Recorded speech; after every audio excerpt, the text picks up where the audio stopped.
क्या आपने कभी किसी को बिना किसी बड़ी वजह के अचानक बहुत तेज गुस्सा करते देखा है? क्या छोटी छोटी बातों पर किसी का गुस्सा संभाले नहीं संभलता?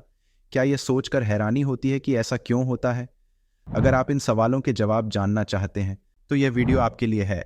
आज हम एक ऐसे मुद्दे पर बात करेंगे जो बहुत ज़रूरी है, लेकिन जिस पर ज़्यादा चर्चा नहीं होती। इंटरमिटेंट एक्सप्लोसिव डिसऑर्डर, जिसे शॉर्ट में आईईडी कहते हैं। ये मानसिक स्वास्थ्य से जुड़ी एक पेचीदा स्थिति है, तो चलिए इसे आसान भाषा में समझते हैं। चलिए शुरू करते हैं। सबसे पहले हम देखेंगे ये क्या होता है, इसके कितने टाइप होते हैं, इसके सिम्टम्स यानी लक्षण क्या होते हैं, इसके होने का क्या कारण है, इसको होने से कैसे रोक सकते हैं, इसको डायग्नोसिस यानी जांच कैसे करते हैं, इसका इलाज कैसे हो सकता है, और लास्ट इसका कंक्लूजन।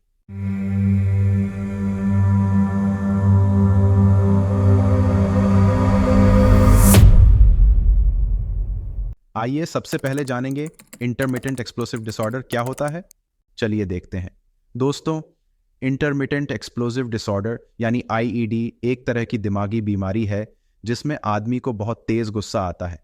ये गुस्सा इतना ज्यादा होता है कि सामने वाला सोच में पड़ जाता है कि भाई ये क्या हो गया। मानो फोन का सिग्नल जाने पर ऐसा बर्ताव करना जैसे कार चोरी हो गई हो। यही चरम प्रतिक्रिया यानी एक्सट्रीम रिएक्शन आईईडी की पहचान है। बस ऐसे समझो कि गुस्से का बटन एकदम से ऑन हो जाता है। मुझे आशा है कि अब आपको इंटरमिटेंट एक्सप्लोसिव डिसऑर्डर के बारे में थोड़ा सा आइडिया लग गया होगा। अब चलते हैं इसके अगले पॉइंट पर जहां इसके टाइप को जानेंगे। चलिए देखते हैं इसके टाइप्स को और एक एक करके समझते हैं। अब बात करते हैं आईईडी के दो मेन टाइप्स की, जो हमें बताते हैं कि यह समस्या लोगों में अलग अलग कैसे दिखती है। शुरुआत करते हैं एपिसोडिक डिसकंट्रोल सिंड्रोम से। इसमें गुस्से के द्वार बार बार आते हैं लेकिन उतने खतरनाक नहीं होते, जैसे कि हफ्ते में कई बार चिल्लाना, सामान फेंकना या दरवाजे बजाना। Next, isolated explosive disorder. इसमें गुस्से के द्वार कम आते हैं, पर जब आते हैं तो बहुत भयानक होते हैं, जैसे कि कुछ बड़ा तोड़ना या किसी से लड़ाई करना। ये दौरे साल में एक दो बार ही हो सकते हैं, लेकिन बहुत गंभीर होते हैं। दोस्तों, ये थे इंटरमिटेंट एक्सप्लोसिव डिसऑर्डर के कुछ कॉमन टाइप्स। अब हम नेक्स्ट पॉइंट को देखते हैं, जहां हम जानेंगे कि इसके सिम्टम्स क्या होते हैं। आईईडी के बहुत सारे सिम्टम्स होते हैं, पर हमने इस वीडियो में कुछ कॉमन सिम्टम्स को कवर किया है।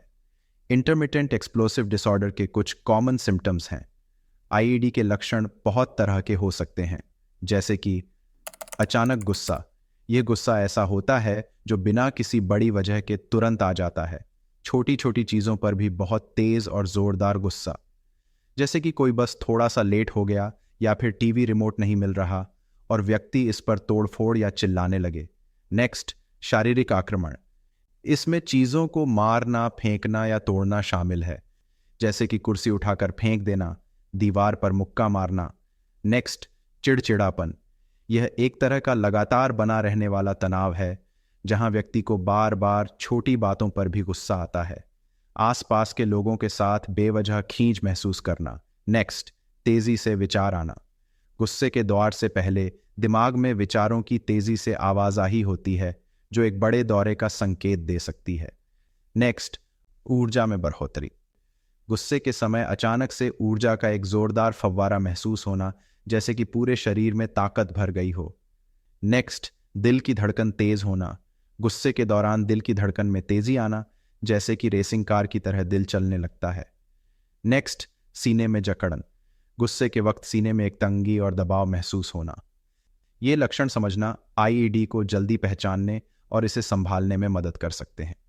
तो दोस्तों, ये थे आईईडी के कुछ कॉमन सिम्टम्स। अगर आपको कोई और सिम्टम्स के बारे में जानकारी है तो उस सिम्टम्स को कमेंट बॉक्स में लिखें। तो अब नेक्स्ट पॉइंट की तरफ चलते हैं, इसका होने का क्या कारण है। चलिए देखते हैं।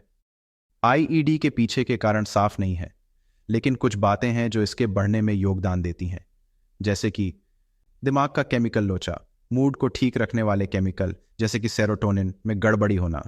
Next, genetics. कई बार ये बीमारी परिवार में होती रहती है, मतलब ये जेनेटिक भी हो सकती है। नेक्स्ट, आसपास का माहौल। तनाव भरा माहौल या बुरा व्यवहार इसे बढ़ा सकता है। नेक्स्ट, सिर में चोट। अगर सिर में पहले कभी चोट लगी हो तो व्यवहार में बदलाव आ सकते हैं। ये थे इसके कुछ कॉमन कारण। अब हम इसके अगले पॉइंट्स को देखते हैं, जहां जानेंगे कि इसका इलाज कैसे किया जाता है। चलिए देखते हैं। आईईडी का इलाज करने के लिए दवाई और थेरेपी का सहारा लिया जाता है। चलिए शुरू करते हैं मेडिकेशन से। एंटी डिप्रेसेंट्स और मूड स्थिर करने वाली दवाएं मूड को ठीक करने और गुस्से के दौर को कम करने में मदद करती हैं। नेक्स्ट, थेरेपी, सीबीटी यानी कॉग्निटिव बिहेवियरल थेरेपी, जिससे ट्रिगर्स को समझने और उनसे निपटने के तरीके सीखे जा सकते हैं। नेक्स्ट, गुस्सा कम करने की तकनीकें। गुस्सा कम करने की तकनीकें ऐसे प्रोग्राम होते हैं जो आपको अपने गुस्से और व्यवहार को कंट्रोल करने के लिए उपयोगी उपकरण और उपाय देते हैं। नेक्स्ट, रिलैक्सेशन तकनीकें, ध्यान, गहरी सांस लेने की एक्सरसाइज और मेडिटेशन से दिमाग को शांत करने में मदद मिलती है।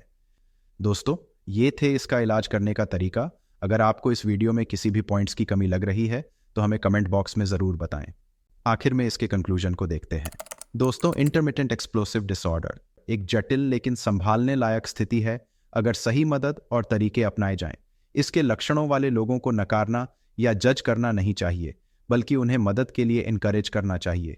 समझ, धैर्य और प्रोफेशनल गाइडेंस बहुत बड़ा फर्क डाल सकते हैं। दोस्तों, अगर यह वीडियो उपयोगी लगा है तो लाइक करें, कमेंट्स करें और सब्सक्राइब करें। इस वीडियो को शेयर करें और अगर आपको पता हो कि किसी को आईईडी के संकेत दिख रहे हैं तो उन्हें मेंटल हेल्थ स्पेशलिस्ट से सलाह लेने की सलाह दें। Thank you. आने वाले वीडियो देखते रहिए और अपना ध्यान रखिए।